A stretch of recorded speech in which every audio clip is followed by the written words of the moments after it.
لما الواحد يمشي دار المناصير ويسال المناصير عن لما يمشي دار المناصير ويسال المناصير عن من هم المناصير؟ يقول لك المناصير في دار المناصير مقسمين لثلاث اقسام. في ناس اسمهم المناصير وديل انا ترجمتها ده مناصير بروبر، وديل الخمسه او السبعه اقسام الموجوده فوق اللي هي اوردناها سابقا: الوهباب والكبانه والكجباب والحمامير والخبره والدقيساب والسليمانيه. ديل المناصير. في مجموعه ثانيه في المنطقه اللي هي المجموعه اللي في النص، وديل بيقولوا عليهم ناس يتسموا مناصير، يعني هم في الاصل ما مناصير لكن يتسموا او they consider them مناصير. وديل فيهم الفقراء، في مجموعه كبيره جدا في وسط المناصير اسمهم الفقراء، وفي ناس اسمهم البتولاء، وفي ناس اسمهم الإدرقة، والإدرقة هؤلاء في الأصل جعليين، وفي ناس اسمهم العتامرة وهؤلاء في الأصل رباطاء، وفي ناس اسمهم البيشان وهؤلاء في الأصل شيقية، والعبابدة أقليات العبابدة الموجودة في الضفة الشرقية للنهر، وبعد ذلك في بعض الأسر الموجودة معهم. المجموعة الثالثة بيقولوا عليهم أهل البلد، يعني هم ديل ما مناصير لكن يسموا أهل البلد، وديل معظمهم في الأصل شيقية، منهم الجعل، وحنجي نشرح كلمة الجعل. لا يذهب يعني عقلك إلى الجعليين، لا، الجعل والنوبة والكدنقاب والبعوضات، وتحت شوية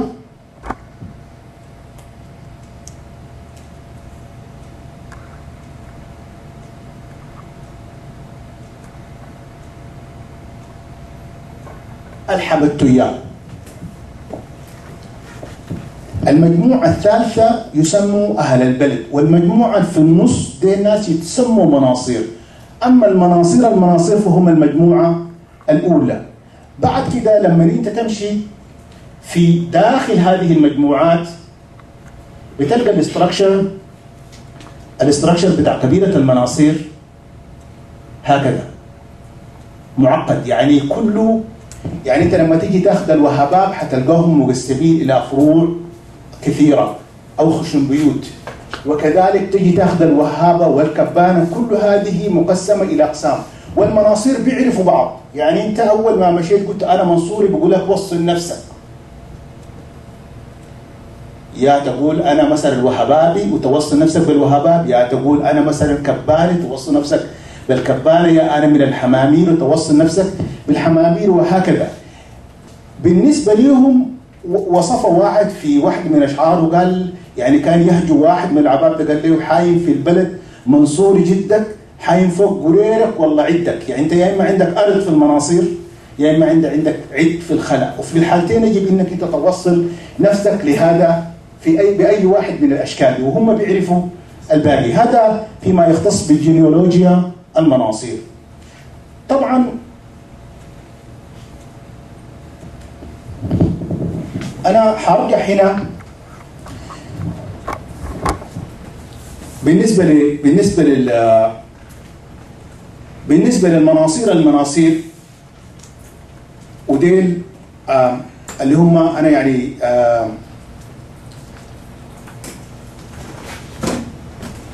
بالنسبة للمناصير اللي هم المجموعة السبعة، المجموعة دي الناس الأكثر ناس انفلونشال في الوقت الحاضر أو في فترة من فترات التاريخ، بيبقوا هم الأكثر سيطرة على القبيلة، أو هم بيبقوا السوشيال إليت زي ما نحن بنعرف. يعني المناصير دي بيبقوا أكبر، يعني في ظروف تاريخية لما نجي في التاريخ، في ظروف تاريخية خدمت المناصير خلتهم هم يبقوا الدوميننت، وكل الناس الموجودين في الدار يتبنوا المناصير أو يبقوا مناصير. في مجموعات المناصير هم في الأصل معروفين أنهم غير مناصير، لكن الناس متصالحين معاهم. وديل مثلا الفقراء الحمدتويان مثلا، وديل أحفاد مالك عبد الرحمن ولد حمدتو. في نوعين من الحمدتويان، الفقراء، أنا حبدأ بالفقراء. والفقراء جزء مهم جدا في منطقة المناصير على الرغم من فقرها، يعني معروف إنه الفقراء دائما بيمشوا في المناطق الغنية والمناطق ايوه. لكن كونه يكون في فقراء في منطقه زي منطقه المناصير، منطقه يعني صغيره وشحيحه، شيء غريب. الفقراء من اول المجموعات الموجوده في منطقه المناصير، منهم الحمد-تياب. وديل الحمد-تياب عندنا منهم نوعين، الحمد-تياب المالكاب، وديل احفاد مالك عبد الرحمن ولد حمدته مالك الابواب ومفتيها كما ذكره الضيف الله. ومالك هذا الف 3 كتب، منها كتاب اسمه الفضيه، يعني تخيلوا في زول في عهد السلطنه الزرقاء الف 3 كتب. هذا هو مالك عبد الرحمن الحمدته، اطراه والضيف الله وكتب عنه صفحه كامله. وفي الحمد-تياب احفاد شيخ الإعيسر، وشيخ الإعيسر هذا هو شقيق مالك، لكن مالك كان رجل دين، والشيخ الإعيسر يعني نو اوفنس لو في واحد من الحمد-تياب هنا، هو كان رجل سياسه، وكان مع عثمان وتحمد الشايقي زي ما نحن حنجي نشوف لما نتكلم عن التاريخ. وكان السلطه الدينيه، وكان حكومه الظل بالنسبه لهذه المملكه، مملكه دورقه، مملكه عثمان وتحمد. لما نجي نتكلم عن التاريخ حنتكلم عنها. الفقراء غير الحمد-تياب اللي هم في الاصل، طبعا الحمد-تياب اصلا من نوري، وهم يقولون في الاصل انهم هم ما مناصر. يعني انت لما تمشي تسال الواحد تقول له انت جنسك شنو؟ بيقول لك انا منصوري. منصوري شنو حمد-تيابي؟ لما تدخل معاه في التفاصيل بيقول لك ايوه نحن الحمد-تياب في الاصل ما مناصر، نحن بكريه. طبعا معروفه النسبه بتاعت الحمد-تياب اللي هم يعني يزعموا انهم يعني عندهم او جدهم ابو بكر الصديق. في مجموعه ثانيه من الفقراء بيقولوا عليهم الحجازاء، وديل جدهم عنده قبه في منطقه برتي معروفه بيود حجازي. وهؤلاء ايضا يعني جو منطقه المناصير وسكنوا فيها. وطبعا دور الفقير زمان، الفقير هو الدكتور، والفقير هو السوشيال وركر، والفقير هو الاستاذ، ولعبوا هذا الدور في المجتمع. في مجموعه ثالثه من الفقراء سكنت منطقه المناصير معروف بالعبابسه، وهؤلاء في الاصل جاءوا من منطقه الرباطات، ومعروف اكبر جزء منهم العناسيب في منطقه المناصير.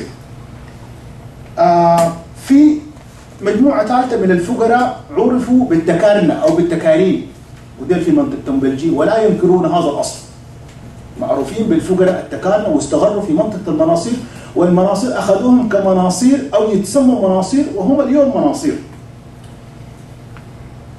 في مجموعات اخرى هي ليست لها علاقه بالفقراء، وجاءت في منطقه المناصير لظروف تاريخيه وغيره، منهم الإدرقة. ويقال ان الإدرقة جو في منطقه المناصير نتيجه حرب، جو منطقه المناصير اخوين 2 واووهم المناصير وزوجوهم وصاروا جاء منهم الإدرقة الموجودين في الجزيره سور وفي غيره.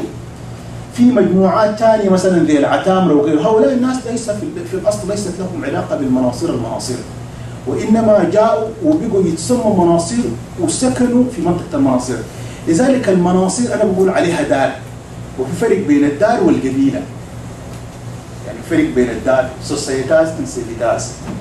فالمناصير دار فيها المناصير وغير المناصير، لكن الناس السكنوا في الدار دي الناس بيعتبروهم مناصير، وما بيدخلوا في التفاصيل. اللهم انت الا لما تسال الانسان بيوصلك لاصله في المناصير. نستطيع ان نقول انه كل الناس اللي نحن بنعتبرهم في المناصير يتسموا مناصير، واللي هم منهم الفقراء مجموعاتهم ال3، ومنهم ناس زي الإدرقة، ناس جو داخلين او زي العتامرة او زي العبابدة، دين ليسوا احفاد منصور، لكن بعد ده هم مناصير. وفي المجموعة الثالثة المهمة اللي هي نحن بنسميهم أهل البلد، وده فيهم الجعل بفروعنا المختلفين، الشاويشاب والجعل العمراء زي ما حنجي نشوف، وفي منهم البعوضاء، وفي منهم البيشان، وفي منهم مجموعات أخرى هي في الأصل مجموعات يقال لا، والنوبة. النوبة دي لا يذهب ذهنك إلى النوبة المعروفين، دي الناس هم مناصر، لكن بيقول عليهم النوبة، نوبة كوينة ونوبة برتي ونوبة الشرق وغيره. هؤلاء الناس أيضا مناصر. يبقى أهل البلد مناصر، اللي هم تلت الناس في المنطقة أصلا ما مناصر، يعني دي أهل البلد. والناس اللي تسموا مناصير اصلا ما مناصير، يبقى المناصير هم المناصير. لكن بغض النظر عن انت من اهل البلد او من المناصير انت تسمى منصوري، يعترف بك كمنصوري، تطلع جنسيتك كمنصوري، الحكومه في معترفه بهم كمناصير، الدار بتاعتها معترفه بها اداريا كمنطقه المناصير معروفه ومعترف بها بغض النظر سواء كان هذا الكلام صحيح او سواء كل الناس في المنطقه ينتمون الى منصور او لا. انا في الحقيقه لا استطيع ان اقول انه في شخص اسمه منصور، ولا استطيع ان انفي ذلك، وليس من الادب في شيء ان انا اقول انه الحقيقه الكلام ده صحيح او الكلام ده غير صحيح. المهم يجوز ان يكون في شخص اسمه منصور، لكن منصور ديفينتلي ليس جد كل الناس في منطقه المناصير، انما هو جد مجموعه معينه في منطقه المناصير اللي هم المناصير. الحقيقه داير اعرج لمجموعه بما اننا نتحدث عن الجينيولوجي نتكلم عن الجعل، ويمكن ورد دي كونفيوزنج كل ما انت تقول الجعل الناس يقوموا يلخبطوها مع الجعليين.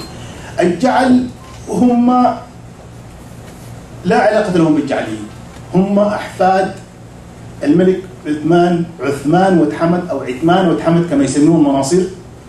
وعثمان وتحمد كما هو معروف عنده كان ولدين، واحد اسمه عماره وواحد اسمه شاويش، وعماره هو جد الجعل العمارات وشاويش هو جد الجعل الشاويشات، ودين في الاصل احفاد عثمان وتحمد اللي هو في الاصل من كجبي. عثمان وتحمد امه ستة بنت زيرك، طبعا يختلف الاورال تراديشنز تحت المناصير والشيقيه تختلف قليلا. المناصير الشيقيه بيقولوا انه عثمان وتحمد جده امه تختلف، امه هي عديله، المناصير امه هي عديله، المناصير بيقولوا لا، اولا ما في عديله، هي عزيله، دي بنت عثمان وتحمد وليست امه كما ورد. ده نيكولز اورد اورال تراديشن تحت الشيقيه على هذا الاساس. المناصير بيقولوا انه امه اسمها ستة بنت زيرق ومن كجبي، وابوه ايضا من كجبي، وطلع من كجبي واسس المملكه المعروفه بمملكه دولقاء، وهي المملكه الرابعه. طبعا معروف المملكه الاولى في ممالك الشيقيه بعد انهيار كجبي هي كانت المملكه الاولى هي مملكه الملك صبير، ثم مملكه الملك شاويش، ثم مملكه امري. وامري هذه كان يملكها ملك، المصادر الاوروبيه ذكرته الملك مدينه، ما في ملك اسمه مدينه، انما هو حمد ود مدينه، ومدينه هذه امه، والناس عشان يفرزوه من حمد السوكري او حمد ود عسيلي، حمد ود مديني وحمد ود عسيلي في روايات الشيقيه. فحمد ود مديني هذا ملك امري، ويسموه الملك مدينه بالذات لما تقرا المرجع ودينغتون اللي هو ترجمه من السين مقار، ما في ملك في منطقه الشيقيه اسمه مدينه، انما هذه هي امه، وعشان يفرقوه من حمد السوكري يسموه حمد ود مدينه او حمد ود مديني، واسمه محمد ود نمر، اسمه محمد ود نمر في الاصل. فالجعل هم احفاد عثمان وتحمد، وفي الاصل شيقيه اتوا من كجبي، ولكنهم الان في منطقه المناصير، بل هم ركه المناصير، وعندهم بعض المشاكل السياسيه زي ما حنجي نشوف لما نتكلم عن التاريخ مع باقي المناصير. طبعا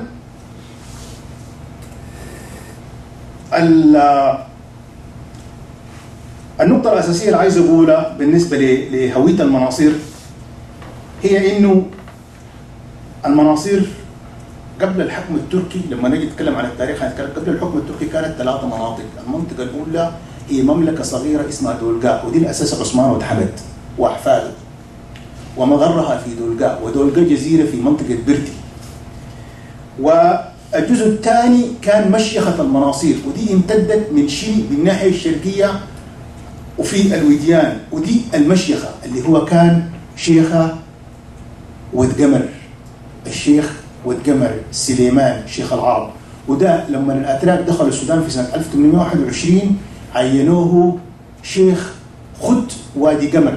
خط وادي قمر اتكون سنة 1821 بعد دخول الأتراك. قبل دخول الأتراك المناصير كانت 3 أجزاء مختلفات ما عندها علاقة ببعض. الأتراك وحدوها وسموها خط وادي قمر اللي هو بقى فيما بعد دار المناصير.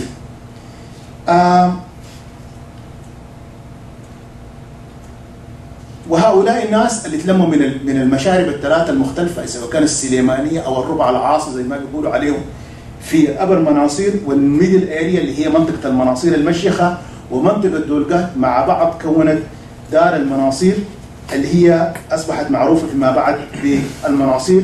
والناس اللي في الاطراف اللي كانوا ما مناصير اخذوا الايدنتيتي بتاعت السوشيال ليدز وسموا نفسهم مناصير. اختم الحديث عن المناصير بشيء انه المناصير في الوسم بتاعهم بيعتبروا نفسهم قبيله. الوسم بتاعهم بالنسبه لنا نحن في الانثروبولوجي الكلام ده مهم صراحه زين، يمكن يكون لو ما نسال المواضيع دي الانثروبولوجيست اللي بيلقى له زور راكب له جمل يقول له انت من وين ده حقه يمشي يشوف له شغله ثانيه. فالوسم بالنسبه لنا مهم جدا في الانثروبولوجي، والمناصير وسم شاهد. الشاهد جره توضع على الجمل، وعنده هنا الفرز، يعني انت لو لقيت منصوري راكب له جمل بتلف على الناحيه اليمين الجمل بتشوف الوسم. كل قبيله في السودان عندها زي التاج بتاع العربات، زي النمره بتاعت ده نيو جيرسي. لما تشوف الجمل بتشوف الباعج، الجمل ده بشاري تحلف عليه. لو شفت الشعبه والحلقه الجمل ده جمل عباب ده تحلف عليه. لو شفت اللاملف جمل هواويل. لو شفت الشاهد جمل مناصير. بعد ما تشوف الشاهد ممكن تعرفوا يا تخشن بيت في المناصير بتمشي تشوف حاجه اسمها الفرز. وده الشغل بتاع الانثروبولوجيست الزمان، واللي هو طبعا مرت فتره كده حصلت جاب كده، يمكن صلاح اوير بالمساله دي بما انه كان في الجبل ده لو يتباع لعباد يعملوا له وسم ثاني. هيعملوا له وسم ثاني، يعملوا وسم ثاني. بعدين الجمال ما بتتباع بين القبائل، دائما ما بتتباع بين القبائل. الجمال دائما للتصدير للريف وتمشي بوسيمه، والناس في الريف عارفين الجمال اللي بتجوهم، عارفين الجمل الجهني، عارفين الجمل الكهلي، عارفين الجمل البشاري، وعارفين اوسام القبائل المختلفه زي تاج العربيه، بيحددوا لك الجمل كويس، بيحددوا لك المساله. وهذا بالنسبه للوسم عند المناصير. وانا بس داير اقول انه محاولات التبرير لتفسير الهويه، وده رجعنا لصدر المحاضره، محاولات الناس انه يبرروا الهويه. يعني يقول لك ان الزول ده مثلا زي مثلا استاذنا الكبير الطيب صالح، يعني يقعد يوصف انه العرب كان سود، وانه الجاحظ كان اسود، وكل شيء في سليم اسود، وحتى الشجر. هذا شيء غير مهم اطلاقا. اذا كان انت اسود ولا ابيض ادعيت هويه، فالاصل فيها التركيب والفبركه. ومحاولات بعض الناس يعني الضغط على الناس او تحميل الكلمات أكثر مما تحمل، كما في كتاب أستاذ الباغر العفيف.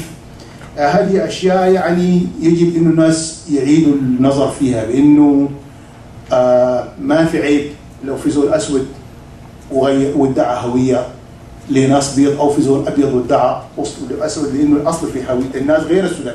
بالنسبة للسوداني هذه المشكلة مشكلة الهوية بالنسبة لكثير من السودانيين كرونيك، يعني الناس ما بيفهموها لك الفهم البسيط من أجل الناس كتبوا على الهوية وعملوها اللي أصلا فيها الفبركة والتركيب. أنا عشان أوضح الحتة دي حارجع لمنطقة المناصير نفسها. والناس اللي ما بيعرفوا منطقة المناصير بتقع وين، هي بتقع في منطقة الشلال الرابع، وهي تمتد في القديم الزمن كانت بتمتد من الكبنات، مش الكبونات زي ما الناس بينطقوها، كانت تمتد من الكبنات وحتى العار. في قصر في العار، هذا هو كان حدود منطقة المناصير القديمة. أما عندما عملت خط وادي قمر، فأصبح الحد من كير الناقة في برتي، ساقية واد قمر، وفي المانديرة تحت الحدود، وحتى خور كحيلي في قرية مسفاي. هذه حدود دار المناصير كخط وادي قمر من سنة 1821 تمتد على النيل. والغريب فيها بالنسبة لنا نحن كناس، الناس اللي ماشية في منطقة المناصير، النيل ماشي فيها طبعا نحن تعودنا إنه النيل ده ماشي شمال، إلا في منطقة المناصير النيل ماشي جنوب غرب. واتجاه النيل اتجاه المياه هو نفس اتجاه الرياح، لذلك الشلال الرابع وقف عثرة أمام الغزاة من الشمال. ما في غازي قدر يتخطى الشلال الرابع إلى الإنجليز. من زمن خوفو ومن قبله الناس بتجي في الشلال الرابع يحيط بها الدليل إنه المراكب بتمشي بالهواء طبعا، والهواء والمويه في نفس الاتجاه، يعني انت ممكن تمشي في اتجاه واحد بس، يعني اتجاه الترافيك اتجاه واحد. لذلك الشلال الرابع كان المنطقه ادخرت كل الغزاة وله اثر تاريخي. لما جت حتمس الثالث زي ما حنشوف بعض الاثار بعد شويه في السلايد، لما جاء وصل الشلال الرابع طلع بالضفه الشرقيه ومشى عمل الحدود في منطقه الرباطات في كركس، عمل الحدود هناك. لكن ما في حتى اسماعيل باشا لما وصل الكربكان، وصل جزيره دربي، حاربه الدليل وطلع واخذ وادي العرقوبي ومشى بالصحراء، ما قدر يجتاز الشلال الرابع. في ناس بيقول اول مصريين بيقولوا انه اسماعيل اجتاز الشلال الرابع، هذا محض كذب. اسماعيل ما اجتاز الشلال الرابع، اجتازوه الانجليز اول مره في حمله انغاز غردون. ده اول من اجتاز طبعا دي المراكب اللي بتجر الديزل طبعا.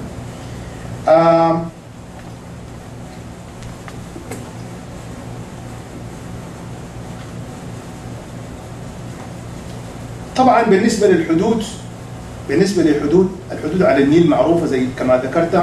الحدود في الصحراء بتنتهي بحته اسمها نصب الحصان، وهذا هو الحدود بين الحسانيه والمناصير. ولما نقول الحسانيه فيها 2 حسانيه في السودان، في حسانيه ود الفزاري وفي حسانيه كاسر. حسانيه كاسر هؤلاء في النيل الابيض، وحسانيه ود الفزاري في ولايه نهر النيل. وطبعا هذه المنطقه اعتبرها ويليام ادمز، وده نقد أن نقدته لويليام ادم واتنشر ان منطقه الشلال الرابع هذه منطقه خاويه من الاثار المهمه، وقال هي كانت مأوى للهاربين. ده كلام، ده وصف ويليام ادمز استاذ النوبيات المعروف، والكلام ده كلام غير صحيح. منطقة المناصير قال جاكسون، وجاكسون هذا كان ضابط إداري معروف بجيكسون باشا. جاكسون وجيكسون، طبعا الجيكسون هذا هو الرجل اللي غنوا له يا جيكسون قليل اللوم ويا بحر التساب للعوم ويكنك بنات بدوم لما مات. فكان راجل بيذهب للناس في البكا يشيل الفاتحة ويمشي في العرس ويبشر ويدفع، فاختلط بالناس. وجاكسون هذا قال انه المناصير دي is a continuous symmetry of ancient civilizations، عكس ويليام ادمز اللي هو قال انه المنطقه دي devoid، انه ما فيها شيء مهم. وكايو قال وصف سكان النيل الاوسط بساكنين القصور. لو في قصور في النيل الاوسط هي في منطقه المناصير. منطقه المناصير على الرغم من منطقه صغيره الا انه فيها 9 قصور. طبعا الناس لما يتكلموا عن القصر في كجبي او يتكلموا عن القصر في الحيتان او يتكلموا عن قصر الدفار او يتكلموا عن قصر خندق، ده قصر واحد في منطقه كامله. منطقه المناصير من هذه القصور فيها 9 قصور كما حنشوف في السلايد شو بعد شويه. اكبر هذه القصور هو قصر الرداب، وهو اسفل جبل الفعال في شيري شريك. والمستر كايو، طبعا كايو وليون ديل 2 رحاله فرنسيين، ديل مشوا مع اسماعيل باشا او سبقوا اسماعيل باشا. وكايو هذا في منطقه المناصير حضر عرس في هذا القصر سنه 1821، وقابل شيخ كتب السوكل، وهي السوكلي طبعا. ولما سالت التاريخ الشفاهي في شيري الشرك وسالت ناس الحومري والجماعه دي قالوا انه ده كان عرس جدهم اللي هو منطقة الجعل الموجودين في شريك. وأهم قصر ثاني بعد هذا القصر هو قصر دولغا. ودولغا هذه قلعة من القلاع في جزيرة، ويعتقد كايو إنها قلعة الكلمن، وهذه هي القلعة التي احتمت بها الملكة كنداكا عندما حاصرها الرومان. احتمت في هذه القلعة، وهي نفس القلعة التي احتمى بها الملك شماسون ملك النوبة عندما حاصره المماليك، وهي نفس القلعة التي احتمى بها عثمان وتحمد عندما جاءه اللمين شيخ عبد الله زي ما حنشوف. وهي نفس القلعة التي احتمى فيها الملك حمد السوكري عندما أتوا الأتراك. قلعة لها تاريخ حتقرب للأسف طبعا. هذه القلعة حنشوفها في السلايد شو. ذكرت طبعا في الكتب القديمة، وذكرت دولاغو وكتب دولغا ودولغا، كلها وردت في الكتب القديمة. وهذه مملكة بدأت سنة 1700 وانتهت سنة 1821، وأنا أسميها المملكة الرابعة، لأن الناس لما يجوا بيقولوا مملكة أمري، لما يجوا في منطقة المملكة الرابعة دي بيكون الأشياء غير واضحة، واللي هي حتكون واضحة إن شاء الله اليوم. أسس عثمان ولد حمد زي ما ذكرنا، وأمه ستنا بإزيلك من الجعل العدلانة، من الشيكية العدلانة، وعنده ولدين شاويش وعمارة كما ذكرنا، وأصلا من كجبي. وعثمان ولد حمد هذا كون أول مملكة، وكان ملك له سطوة، وكان ملك له حاشية كبيرة، وكان محارب شرس، واستطاع أن يغزو منطقة الرباطات، وغنم منهم نقارة اسمها بتجيجي. هذه النقارة، وجيجي هي جزيرة في المناصير، والبت للنقارة، وهي يحتفظ بها العمدة كرم الله في السويقات حتى هذا اليوم. وفي صورة حنشوف هذه النقارة اللي هي غنيمة. طبعا النقارة للناس اللي ما بيعرفوا هي رمز السلطة، لما تاخذ من زول نقارته انت اخذت منه السلطة بتاعته. فأخذ هذه النقارة من الرباطات وغزا منطقة الجموعية.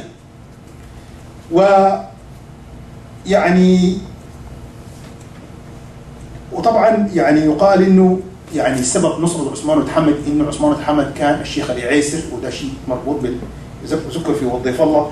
الشيخ العيسر كان مرض، وقالوا له علاجك في دهن بتاع رهوة، فضرب عثمان ولد حمد ببندقية يقولوا له بروح، من أقدم أنواع البنادق. جزء من هذه البندقية استدعى عند المناصير. طبعا أنا حاولت العمدة كرم الله على السن أنا أشيلها وأديها المتحف واحتفظ بها على سن ده شيء أثري، معاها النقارة والسيف، رفض تام، لكن هي مقفولة في مخزن عندهم. أنا أي هوب إنها ما تغرق في الأحداث الجارية دي فشيخ العيسر قام عمل البليسنج للسيف والبندقية بتاعت عثمان ولد حمد، وعثمان ولد حمد زاع صيته وأسس هذه المملكة. ولما غزا مملكة الجمهورية ذهب حتى منطقة الجمهورية، هذه المملكة امتدت حتى أطراف الخرطوم. وحاخذ بس لأنه الكلام عن في وظيفة الله عن عثمان ولد حمد الشيقي كثير، حاخذ مقطع واحد. وظيفة الله قال: وإن عثمان ولد حمد الشيقي غار على دار الجمهورية وساق ختما هول الفقيه أحمد بن الفقيه موسى الجعلي، وجاءه واقع عليه وقال له: أنا راجل جعلي. مشي للشيخ العيسر قال له: أنا راجل جعلي بدونك ترد لي فالخاتم من عثمان.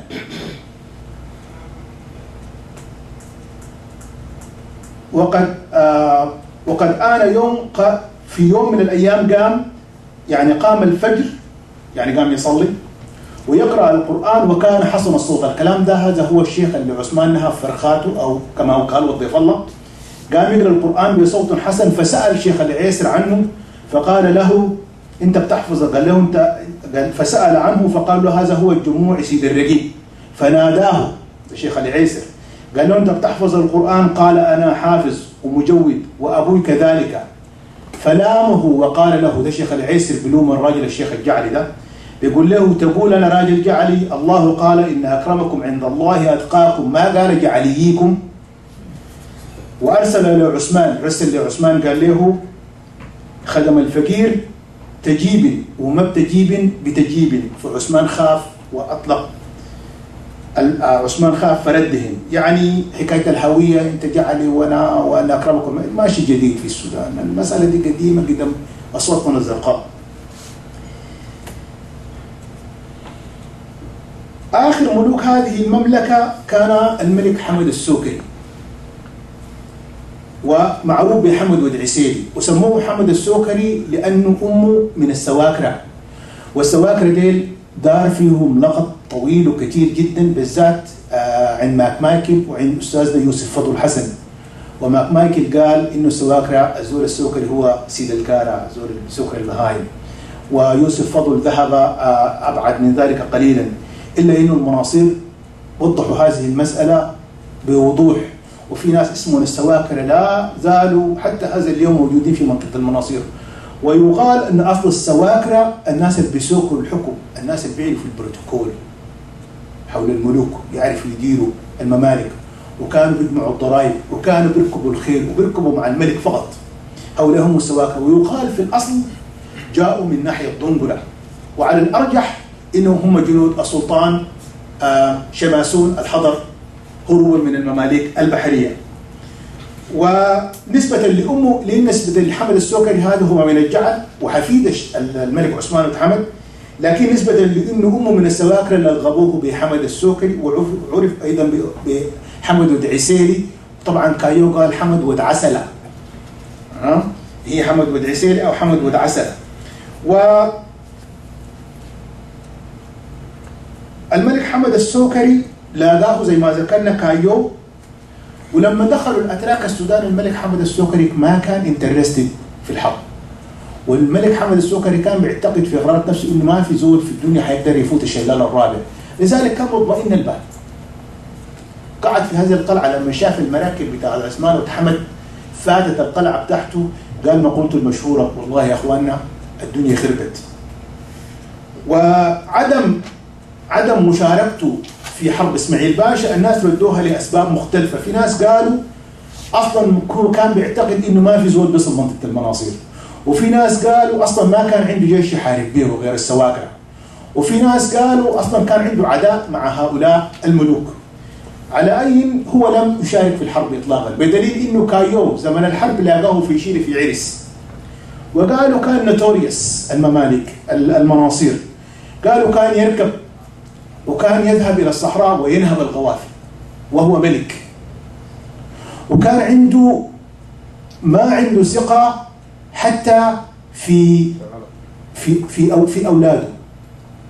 حتى كان عنده ولد اسمه طنبر ما كان بيثق فيه، كان يثق فقط في هؤلاء السواكرة. وحتى قالوا لما ولدوا يعني ناس الملك فضل في شيء حاولوا انهم يعني يتعاملوا مع طنبل بدل منه، فمشوا قال قلت المشيخانه ده اوف ذا ريكورد، قال لولده يا طنبل بعوينه انا شفت لك ما زينه، يا شيوكة ام البينه خالك فلان اضينا، وانا شلت الاسم نسبه لي في تسجيل. ف وطردوا من القصر، وطنبل ذهب الى دربي وسكن في القصر بتاع دربي المعروف. طبعا بعد الاتراك اصلا ما اشتغلوا بيه، لانه المنطقه اصلا منطقه ما فيها فائده كبيره، واعتبروه ملك غير مهم، وهم ما مشوا هم اعتبروه. فقاموا عينوا الشيخ سليمان والقمر المعروف بشيخ العرب ناصر بهذا الخط، ونسوا مملكه دولقدي بالمره، وقالوا تاثر بهذه المساله كملك، وقالوا الف اشعار بذيئه جدا. طبعا انا لا استطيع قراءتها هنا، لكن جمعتها من الشيخ النزير والحجازي في شري، في فقاعه في شري، وهي مسجله في شريط لا يمكن ان يسمعها العامه، يعني هذه الاشعار البذيئه.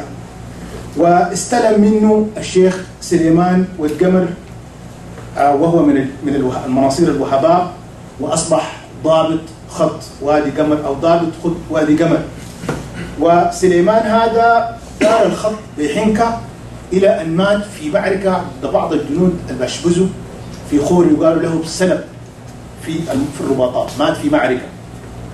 وبعد الشيخ سليمان المعروف بشيخ العرب اخذ منه ابن النعمان والسليمان، والنعمان هذا اخذ الاتراك ادوه تايتل اغا، فكان اسمه نعمان اغا سليمان، التايتل تركش تايتل كان بيدوه للناس، فسموه النعمان اغا سليمان. وكان راجل فيري انفلونشال، وصل حتى بربر، وكان عنده مشكله مع الشيخ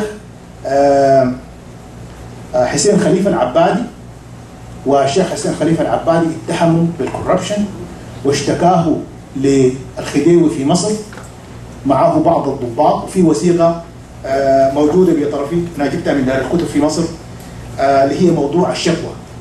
و حسين خليفة العبادي يعني رفض الشيخ النعمان والقمر من وظيفته، والشيخ النعمان والقمر لما رجع بعد المناصير وحاول يعين شيخ لكن المناصير رفضوا. وطبعا حسين خليفة العبادي ما فضل كثير لأنه النعمان ما سكت ورجع للكتب بتاع المجلس وكتب عنه شكاوى كثيرة جدا، فايل كامل في دار الوثائق المصرية، شكاوى الشيخ نعمان والقمر وحسين خليفة باشا العبادي. وده السبب اللي خلى لما المهدية في نهاية العهد التركي وكانت دار تحت سيطرة الشيخ نعمان كان متمرد على الحكومة، يعني هم ما حارب مع المهدية حبا في المهدية ولا إيمانا بالمهدي، لكن كراهية في الحكومة. وهذا هو الشيخ النعمان والقمر، شيخ خطبة أبي قمر أو نعمان أغا سليمان المعروف. وطبعا حسين خليفة بعد ذاك اترفد ومشى سكن في إدفو ورجع فيما بعد وأيد المهدي.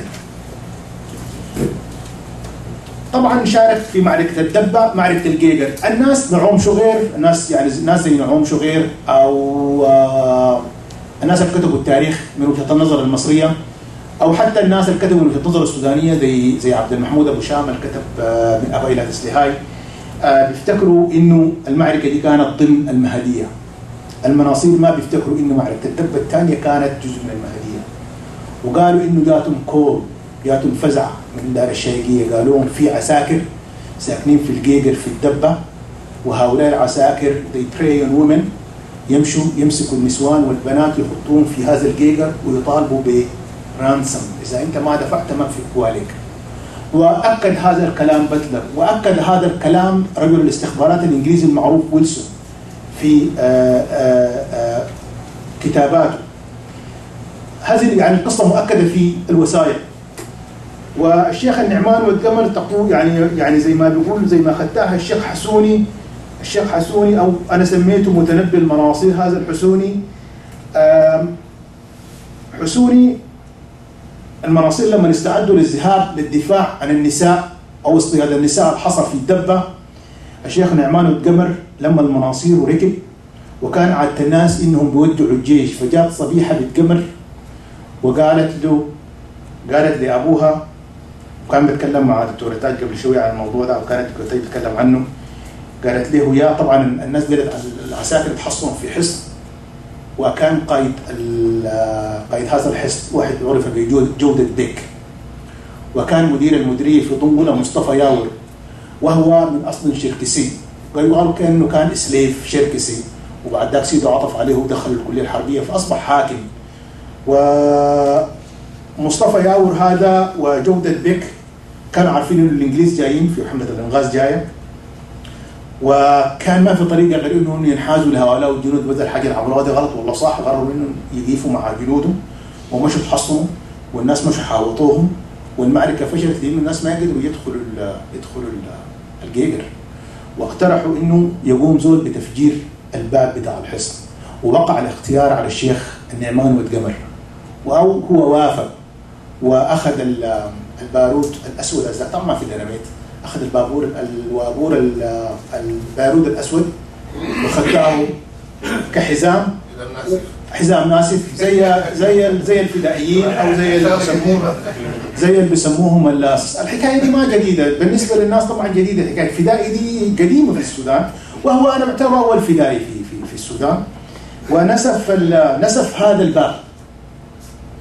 وحسوني هناك وصف هذا البيت لما جاء تودع ابوها قالت له يا بك ابدا الجيجر يعني الحصن، قالت له يا بك ابدا الجيجر تقيل لا تكشكش فوق الحصير، يعني تمشي تناول ساكت، المناوره تقول الكشكشه فوق الحفير عند المناصير، يعني المناوره ما تناول بس، لا تكشكش فوق الحفير لا تخد عيب للمناصير، وحد الله واضرب عديل. فالتفت اليها قائلا انا ابوك يا سليمان، انا خد عيب للمناصير انا، ودفر ومتلفت وما رجع. وبعد ما مات في هذه المعركة عندهم قصيدة برضو قال حسوني لكن فيها بعض الريشيال سليرز، فعشان كده ما اتذاعت في الإذاعة ورفض ناس الإذاعة إنهم يذيعوها. وبتقول فيها يوم عور الرماتون، والرماتون هذا هو الريمنتون البندقية المعروفة. يوم عور الرماتون في الكرد الكبير في العامراب شرد، وتكينيش جدع المفضض أي جدع السيف، التليل شيخ الحسانية في جبر السند، الأمير ود الحاج سعد خد صوتين فوق أبو غرد، جابوا خبر الشوق، خد صوتين فوق أبو غرد قال له هاك يا رباب حمد، وجابوا خبر الشوم في البلد، أمانة يا النعمان ماك ولد هدك بدلقيق الرقد. والأمير ود الحاج سعد هذا هو الشيخ حسن سعد العبادي كاتب كتاب السادات المستهدية المعروف، وهو جد صلاح كرار.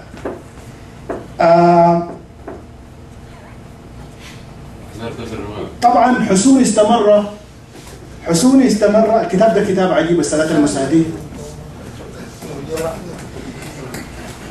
طبعا حسوني استمر في هذا الوصف، حسوني هذا خلد تاريخ المناصير بهذه الأسطورة في هذه القصيدة. قال لها أبكي، رجع للفتاة البيت قبيل ودعت أبوها وجاء الخبر، وتاني جاء على لسان البيت يتحدث. قال لها أبكي بنت نعمان الفتاة جز شاربك والشعر وملواطا مثل أبوك ما ولدت مرة هدك بدلقيق الرمى إلى آخر القصيدة. طبعا بعد ما مات الشيخ النعمان آلت السلطة لابنه سليمان والنعمان والسليمان والقمر. وسليمان هذا اشتهر بأنه قاتل ستيوارت باشا. 1845 ولد ستيوارت باشا، وهو من أسرة مشهورة، وهو ايرش، وأبوه ووالده كان بانكر مشهور من كبار رجال السياسة في دبلن. وستيوارت هذا كان ضابط، تخرج كتب تقرير عن آسيا الصغرى، وكتب كتاب عن معركة طنطا المشهورة أو مذبحة طنطا بين الأقباط والمسلمين في مصر، وأرسل للسودان كتب التقرير المشهور في الوثائق بستيوارت ريبورت. طبعا الناس كلهم الناس اللي قروا الجامعة شافوا ستيوارت ريبورت 1882. وطبعا ستيوارت كان شخص شوية حاد المزاج، هوت هيدد بيرسون، ودخل طبعا في مشاكل مع الحكمدار عبد القادر باشا بعد ما جاء السودان، ودخل مشاكل مع جيجلر باشا اللي هو الألماني الأسلم مسمى نفسه أبي باشا. وصلت حد القبقبة مع هذا الرجل. وطبعا كتب عن كان بيسخر من الجيش المصري شديد، حتى ذكر يعني في واحدة من مقالاته إنه امرأة إنجليزية تحمل مكنسة تستطيع أن تهزم الجيش المصري. وخلق أعداء في داخل السودان وفي خارج السودان في مصر بالتحديد. أرسلوه للمرة الثانية مساعد لغردون باشا. باقي مساعد أنا أقصد ستاف أوفيسر. غردون طبعا لو لقيت لك صيني سألته من التاريخ عن السودان بيذكر لك حاجة واحدة بيعرف غردون بس، لأنه غردون هزم الصين ويتهزم في السودان، اتكتل في السودان. بيستغرب إنه كيف رجل يهزم الصين يتكتل في السودان. فغردون هذا جاء معاه مساعد لستاف أوفيسر، وكان عنده مشكلة مع ستيوارت من البداية. وطبعا الناس اللي قرأوا منكم مذكرات غردون المشهورة قال إنه ستيوارت is my witness، وقال إنه he never chewed the cud، إنه يعني ما راجل صلب، وإنه يعني كان عنده مشاكل كثيرة مع غردون هذا. ووصل الخرطوم في 1884 مع غردون. وطبعا الزمن ده كان ايام كيبلينج وايام الفيكتوريان ميث وايام الوايت مان بيردن في لندن، وكان بيتكلموا عن الناس على انهم هاف ايفل اند هاف هيومن، المعروفه بالكيبلينجرز. وكيبلينج هذا طبعا عاش هنا في امريكا وكتبه طبعت برضه هنا. لما انحضر للخرطوم كان بدايه المهديه، ولما حصل الحصار للخرطوم غردون رسلوا عشان يستعجل حملة الإنغاز. طبعا غردون رفض إنه يستخدموا كلمة إنغاز دي بالنسبة له، قال هي حملة يعني evacuation بتاع الجيش المصري من السودان، ورفض إنه يقولوا له حملة إنغاز. والمسألة دي خلقت ضجة كبيرة جدا في لندن وحتى هنا في أمريكا. ومن الغرائب إنه الواشنطن بوست في ذلك الزمن كانت موجودة. الواشنطن بوست كتبت 13 مقالة على المناصير موجودة في الاركايفز بتاع الواشنطن بوست. والنيويورك تايمز كتبت أكثر من 5 أو 6 مقالات لا أعرف بالتحديد، لكن عندها افتتاحية في يوم 13 فبراير 1885 عن المناصير.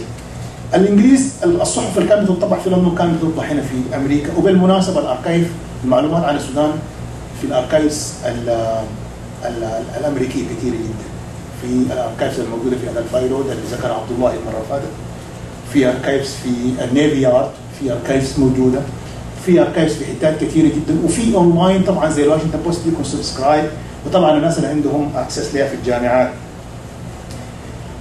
لما غردون قرر انه يرجع ستيوارت كان معاه في الباخر القنصل البريطاني، يعني زي السفير اليوم، كان معروف بفرانك باور، وكان في معاه القنصل الفرنسي، والقنصل الفرنسي هذا كان معروف بميرسيل هاربن. غردون كان يكره هذا القنصل الفرنسي، وكان بيعتبره جاسوس. بعد هؤلاء الثلاثة، القنصل الفرنسي والقنصل البريطاني وستيوارت، في باخرة اسمها عباس، الباخرة عباس المعروفة، طبعا عملوا لها فورتيفيكيشن كده عشان ما تصطدم بالصخور، قووها، خدوا فيها مدفع.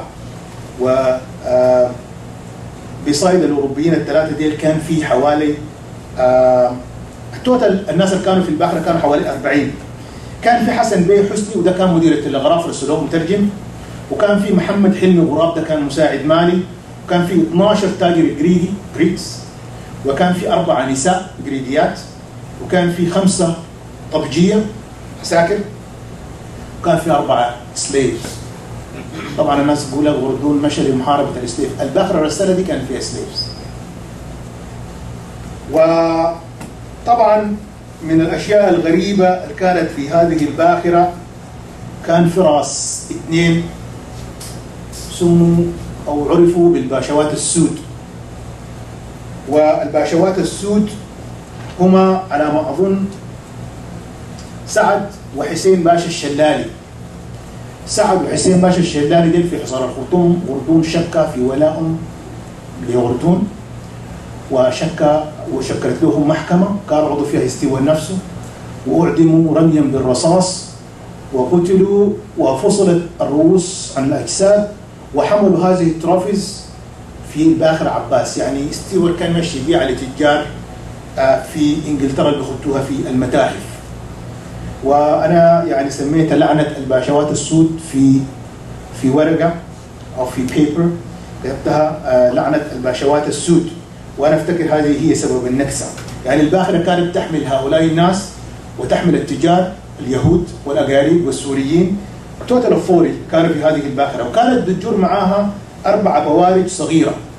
الباخره تحركت من الخرطوم حتى وصلت بربر، لما وصلت بربر الشل سيتي ضربوا المدينه، وبعد ذلك اتحركوا لانه بربر كانت سقطت، اتحركت وراها الباخره المنصوره والطاهره، وحاولوا يحصلوا الباخره عباس لانها خفيفه وسريعه فاتت، لكن ستيوارت اضطر انه يقطع البوارج اللي كانت مربوطه فيها عشان يخفف الحمل. وبعدين لما شكلت محكمه عسكريه لمحاكمته برؤوه من تهمه الخيانه، من تهمه الجبن مش الخيانه. بعد موت شكلت محكمه، الانجليز شكلوا محكمه عسكريه حاكمته وبرؤوه من تهمه الجبن لانه قطع. طبعا التجار ديل اخذوهم ودوهم بربر وبقوا هناك. الباخره استمرت حتى جاءت في منطقه المناصير، ولما وصلت المناصير وضعت في منطقه يقال لها دويمه، وفي قريه يقال لها الحيبه، وقد ترجمها عبد المحمود ابو شامه غلط، كتب الهبه وهي طبعا اخذها من الانجليزيه، هي الحيبه. الجزيره النيل بيتفرع فيها فرعين حسب روايه المناصير، او حسب الكلام اللي جاء من ستيوارت نفسه، او حسب التقارير اللي اتكتبت.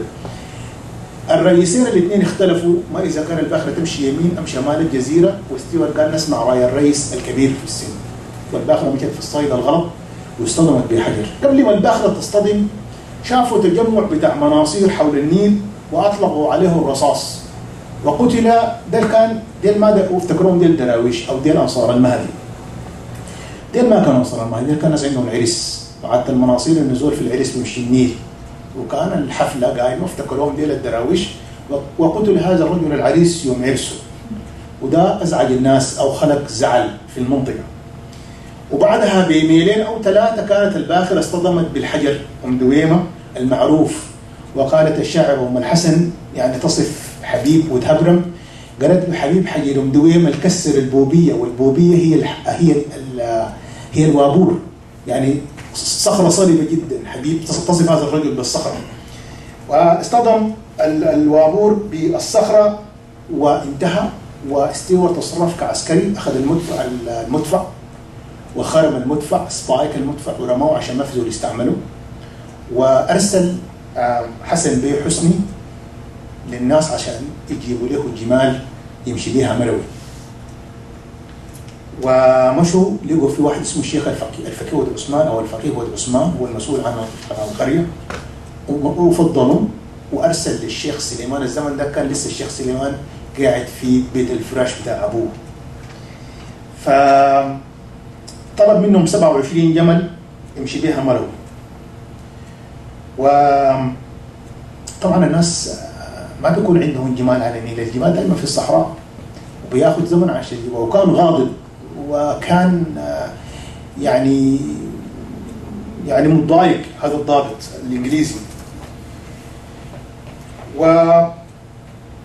فالناس بيقوموا عشان يهدوا منه، بيجيبوا له جملين اثنين نفس الجمال، بيلفوها كده، بيغيروا الزول السايقه ويغيروا الجمل.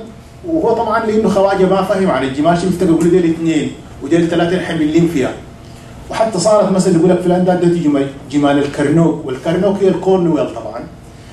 فالمناصير لما يغشوه بيقول لك الزول ده اديته جمال الكرنوك، يعني بيلف لك كده نفس الجمال، بيجيبه لك مره ثانيه وثانيه لحد ما الشيخ سليمان يحضر. فالشيخ سليمان